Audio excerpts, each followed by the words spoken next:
ძმას ვენაცვალე. შეკითხვა. პროფესორო, 300 მილიონს რომ ხარჯავენ, როგორ ფიქრობ, მერე შემოსავალი არ უნდათ და ასე შემდეგ. მსგავსი შეკითხვა მას შემდეგ დამისვეს, რაც ხალხი ფიქრობს, რომ პარი სენ-ჟერმენი ჩელსი გაყიდული თამაში იყო. უყურეთ, კარგად რომ ავხსნათ. ბევრი გულშემატკივარი ფიქრობს, საიდან აქვთ ამ ევროპულ კლუბებს ამდენი შემოსავალი, რომ ამდენ ხელფასებს არ იგებენ ფეხბურთელებზე.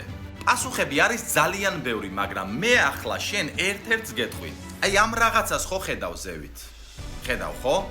მივხვდი რა არის?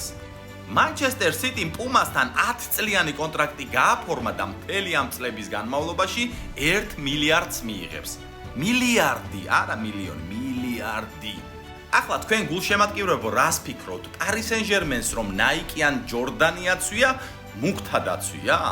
რამდენ მილიონს იღებს შენი აზრით მადრიდის რეალი იმისათვის, რომ წლიდან წლამდე Adidas-ი აცვია? გაქვს ამაზე პასუხი? აი რამდენი წვრილმანებია, ესენი ხო ემატება ყველაფერს. მოდი დავფიქრდეთ მაგალითად რა.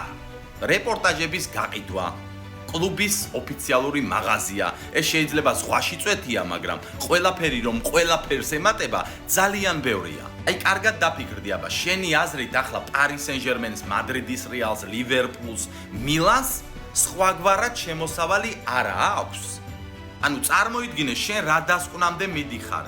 თუ თამაშები არ გავყიდეთ, ფეხბურთელებს ხელფასებს ვერ დაურიგებთ? ასეა?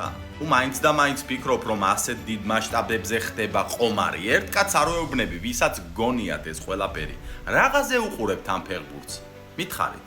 ხო, ახლა არ დაგეზაროთ და თქვენ დამიწერეთ კომენტარებში, რა შეიძლება იყოს ფინანსური სარგებელი დიდი ევროპული კლუბებისთვის. ხო, ბოლოს დავამატებ იმას, რომ ყომარები შეიძლება დაბალ ლიგებში ხდებოდეს ხოლმე და ასეთები ბევრი გვახსოვს. პროფესორო, მე შენთვის იუთუბერი გავხდი, ერთი გამომწერიც და ჩვენ 100 ვიქნებით.